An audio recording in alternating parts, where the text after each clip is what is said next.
afternoon, everyone. Welcome to the atrium of the World Bank Group headquarters here in Washington, D.C. Welcome to everyone joining us here in person, as well as everyone joining us online. My name is Paul Blake. I'll be your guide over the next hour as we discuss economic growth, its impact on poverty, as well as what can be done to strengthen the outlook for a lasting economic recovery. First, a bit of context. COVID-19 ended this remarkable period of about 25 years when rapid economic growth saw the incomes of the poorest countries converge with those of the wealthiest countries. During this time, the world came within striking distance of ending extreme poverty. Today, though, the world is massively off track. And that's a problem because the chances of ending extreme poverty by the end of the decade is one of the key goals, and it's also a prerequisite for all other development outcomes. The World Bank's latest estimates show that by the end of 2022, as many as 685 million people will still be living in extreme poverty. And the global growth outlook, meanwhile, is tepid, held back by the invasion of Ukraine, as well as rapid inflation and high levels of debt. This could leave as many as 600 million people still suffering in extreme poverty by the end of the decade. So this is the situation that the world finds itself in today, and it leads us to ask, what can be done to correct course? That's the overarching question we'll be hoping to answer today with a number of distinguished guests. Here's a look ahead of what's coming up.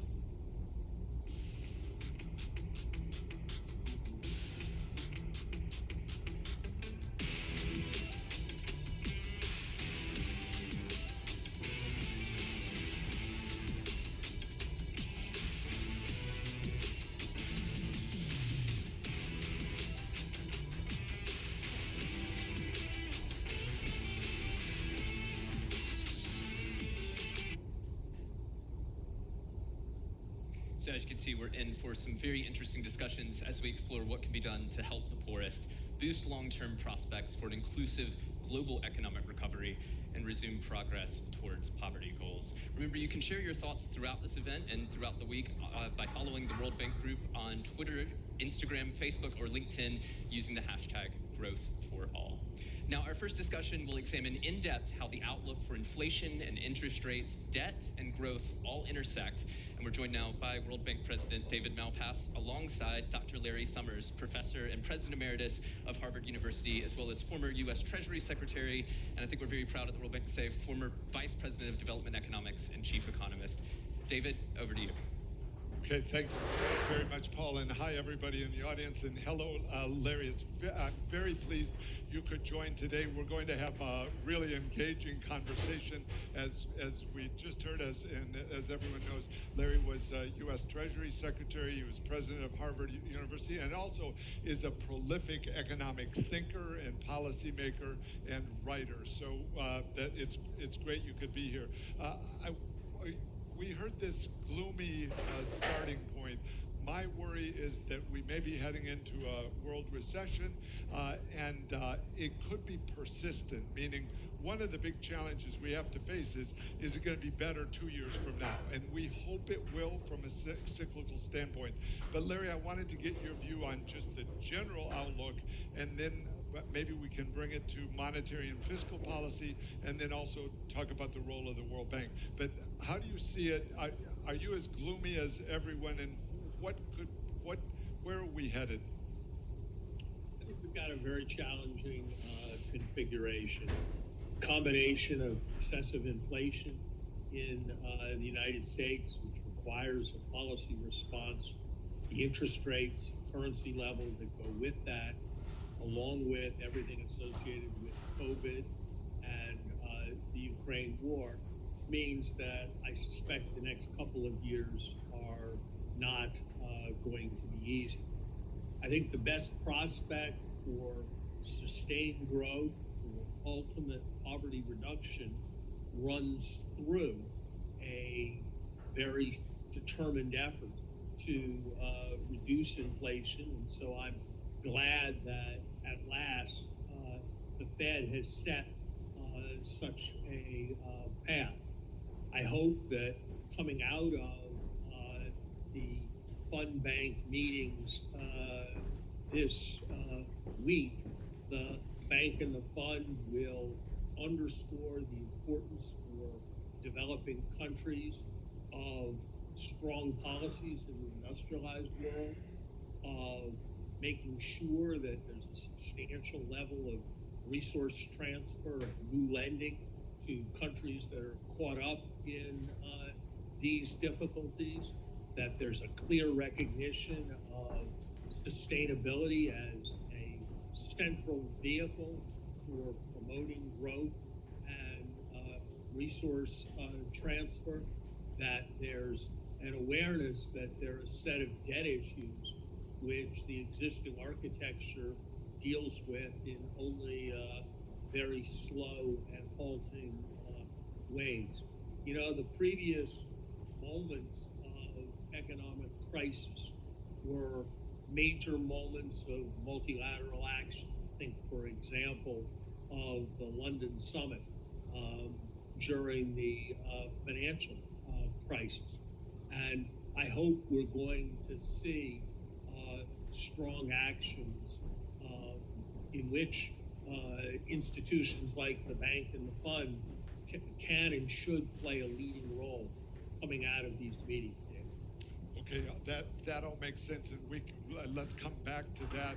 I was in 1985. There was the Plaza Accord and the Louvre Accord, as exchange rates were moving in those days. So in some ways, the global crises intersect with monetary policy and fiscal policy. So I want to drill down just for a minute on monetary policy. And you're thinking, let's say the central banks were able to catch up to the curve as far as the interest rate hikes. They're still working to reduce their bond holdings. You said in 2021 that you weren't sure QE, you may have said it more strongly, as you often do, that QE didn't make sense. Where do you see what kind of monetary policy should the advanced economies have next year and the following year in the sense of bond holdings and in the sense of the size of their balance sheets? Look, I think the overarching priority for now has to be on disinflation. I think in general, reversing the big buildup in balance sheets is also a good idea. There's something bizarre about the fact that at a moment last year when the whole world was terming out its debt, the world's central banks, led by the United States, were terming in their debt by retiring long-term debt and issuing reserves, which were in effect floating rate notes. And I think it would be desirable to reverse that. At the same time, I think that we are in a moment of very great volatility in many markets. We are in a moment when I've heard more and more concerns about illiquidity and possible accidents in markets, David. And so I think the pace of QE, QT needs to be measured with what the financial system can handle. And I think the actions that, given the many, frankly, mistakes that had been made, I think the Bank of England's recognition that it was going to need to be a kind of market maker of last resort was an appropriate one. And I rather suspect that that's going to need to continue past this Friday if stability is to be maintained. And I would be surprised if the Bank of England was the last central bank that was going to need to engage in financial stability operations in the next year or so. But my hope would be that we could maintain momentum around disinflation and at the same time do what's necessary for financial stability rather than compromise the disinflation objective because of some kind of financial stability concern. My worry, if we compromise the disinflation objective, is that it will be that much more painful down the road the actions needed will be that much more sudden, and the collateral consequences for unemployment, for financial stability, and of greatest moral significance for poverty will be much greater. Yeah. This is clear. The central banks are saying we've got to get the job done because otherwise the other side isn't good. So disinflation's still the source. I've thought that more production, in other words, as you think about what will help with inflation, part of it is what the central banks do, but part of it is also how does the world come together to have a lot more production to bring down prices of all kinds of goods. We're working with lots of countries on the ways they can have their own programs stronger. But as we think about this from the fiscal side, I want to bring that side of it in. One of the concerns I've had is that the advanced economies are taking up a big chunk of the world's capital through national debts, and also as the central banks are buying just a certain class of bonds, the bonds of the advanced economies. And so there's this inherent bias in the system away from development. So I wonder your thoughts on how do we get back to a stage where capital can flow from the savers in the advanced world or worldwide savers into development and more investment in development. And then I'll take us to resources of the World Bank. But we've got this giant global pile of savings that needs to be mobilized more broadly around the world. That's my view. Thoughts? So much of that has to do with performing the relevant intermediation, which is, of course, the ultimate mission of international financial institutions. And we'll come to that in a moment.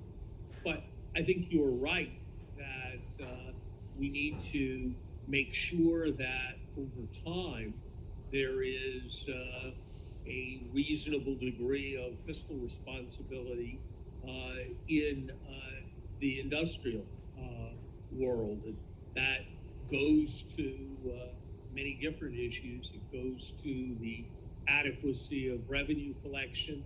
It goes to spending where spending is needed, and you need not to spend where spending is not needed. I think, for example, in the United States, we can do much more to contain healthcare costs. So the kinds of things that were done in the recent legislation addressing pharmaceutical prices. We could do much more to collect tax revenues. We had a major investment in what the World Bank would call strengthening institutional capacity in the funding of the IRS. And I think those were right and appropriate kinds of investments. And I think there are similar challenges in many different industrial countries. But I agree with you that holding industrial countries' debt is a kind of sterile use of savings, and that we should want to promote its flow. I think there's a large enough pool of savings that the central issues for developing countries have less to do with the size of that pool of savings than they do with the quality of intermediation, which goes back to the role of the international financial institutions. Yeah, finding effective ways to de-risk or to move capital.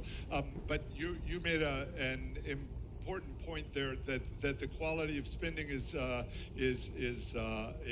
critical. I was with Kristalina this morning and also yesterday, and you were making the very good point that out of our annual meetings, we want some themes to come through in this macro area.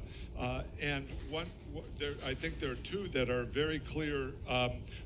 One is that the fiscal policies match somewhat the monetary policies in this disinflation exercise that we're under. Kristalina was making that point strongly this morning.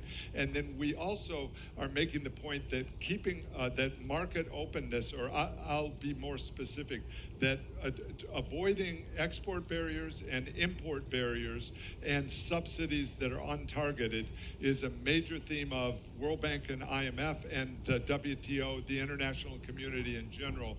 And both of those points, the efficiency of spending and the market orientation of the trade environment applies to developing countries as well. I mean, that's a core direction for the world, to try to preserve things that are working and make them better. Any thoughts? David, I'm very much. I'm sorry, I didn't mean to interrupt. I'm very much with you on avoiding a return to protectionism, avoiding a variety of kinds of restrictions. I think that it's appropriate that countries everywhere focus on issues of resilience, as were pointed up by the pandemic. And I think part of what we're going to need to do for resilience is diversify supply chains, which ironically means more globalization, not less, as you have that diversification. I also think that we do need to bring in centrally to this conversation a set of issues around global public goods. I was disappointed that in the little video before we spoke, there was no reference to the imperative of sustainability. It seems to me that the most important area where there's scope for very substantially enhanced resource flow is support for transitions to renewable energy throughout emerging markets. In some cases, some form of subsidy or loan guarantee is going to be appropriate, reflecting the fact that there are large external benefits to the whole world when countries shift towards renewables. In other cases, it's going to be partnering with the private sector. But I think we, in addition to the centrality of the poverty mandate, in addition to the importance of growth, if we're going to achieve substantially enhanced resource transfer, and if we're going to achieve substantially greater stability, we need to be doing much better on pandemic prevention, where the world gets only a mediocre grade on its response to COVID. And I'm not sure we're in a position yet to do much better in the future. When the next pandemic comes, which I think will be within 15 years. And I think we really need to be thinking about every way we can to transfer more resources around energy transition. I have to say, I'm kind of disappointed in this, in the very difficult year we have just been through. When I look at the levels of resource transfer from the international financial institutions, they've only sort of kept track from the World Bank with, less than kept track actually, with growth in the global economy since 2017. There was so much excitement about the SDR allocation a year and a half ago, but as I understand it, none of the vaunted reallocations and then re-lending to poor countries have yet taken place, despite the difficult year that we've been through. So I hope that out of these meetings is going to come, frankly, an emphasis on less bureaucratic approaches and approaches that focus on speed.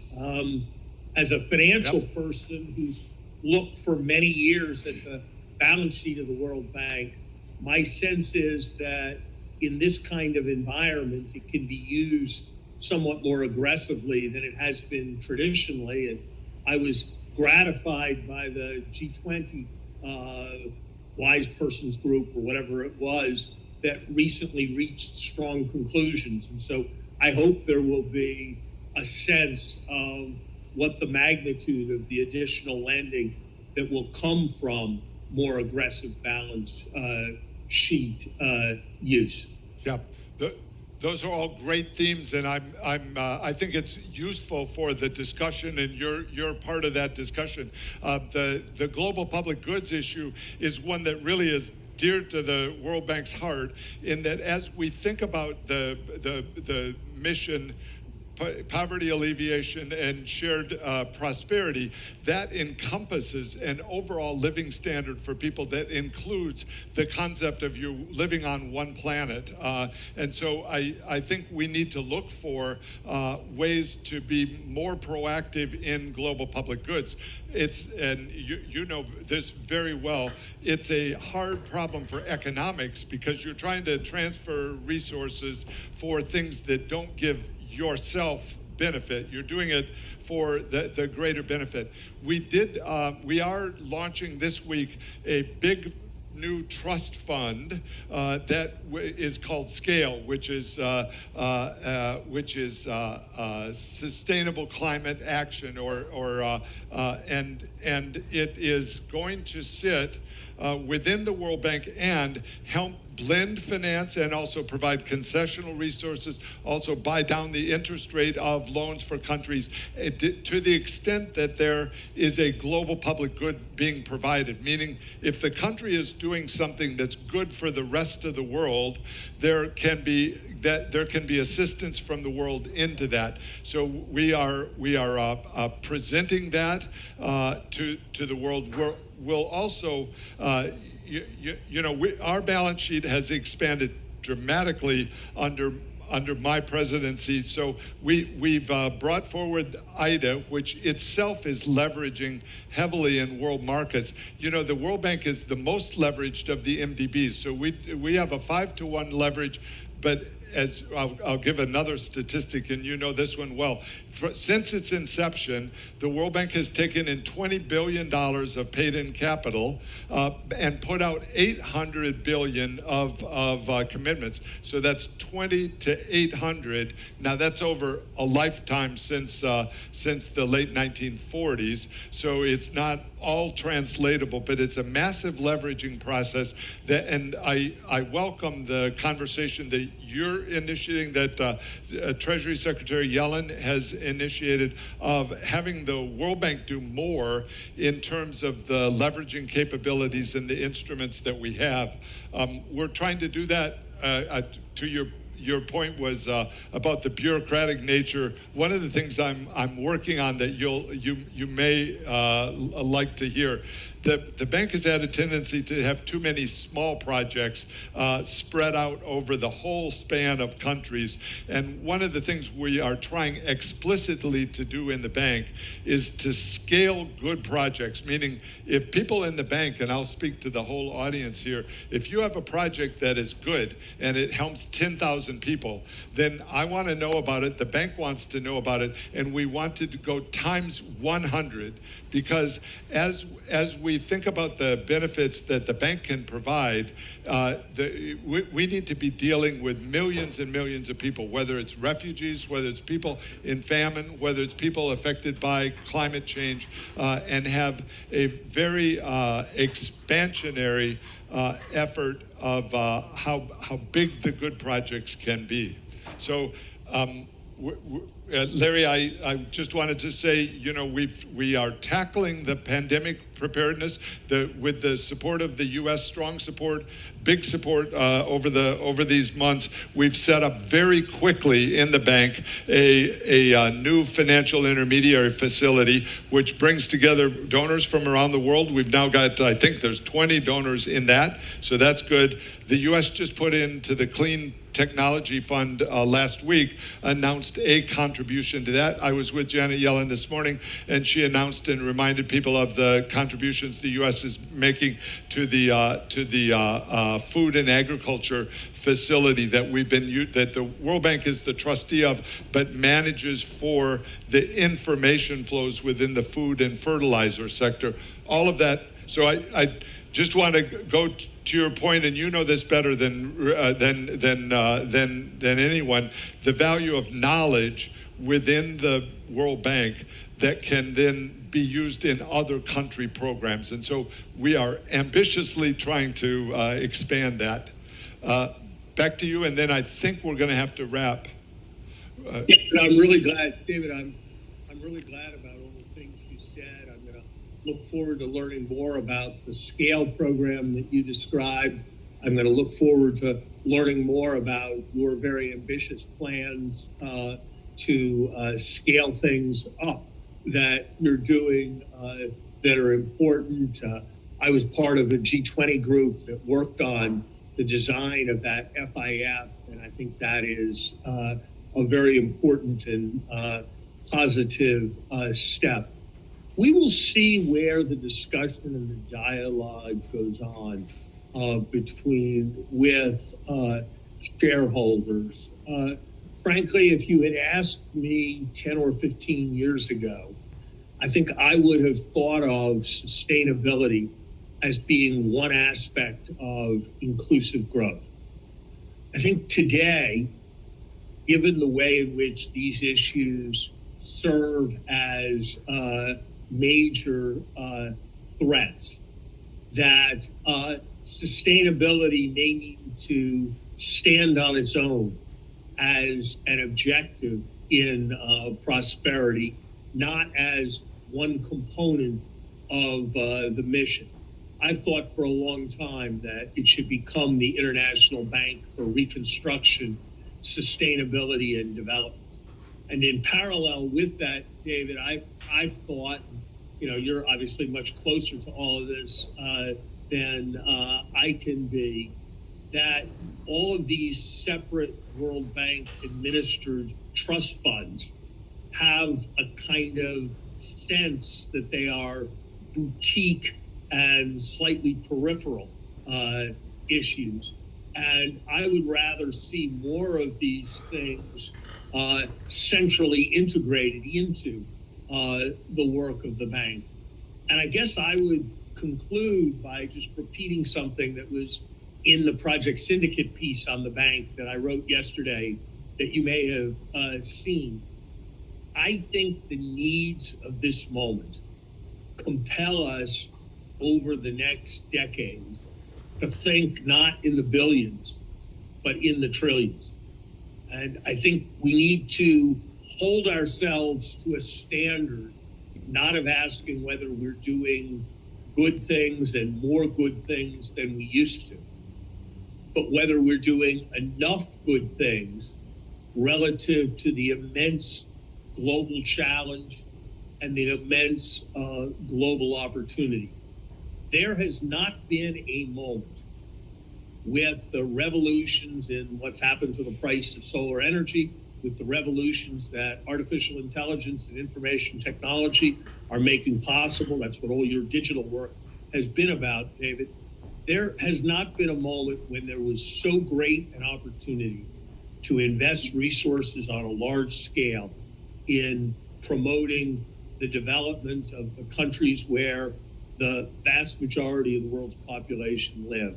And that is an immensely important mission for us all. And I'm grateful that the World Bank, with your leadership, has so many dedicated and immensely talented people working with great energy and creativity to get that done. And I just hope and trust that in the future, we're going to be able to make that energy be even more liberated and even more forceful.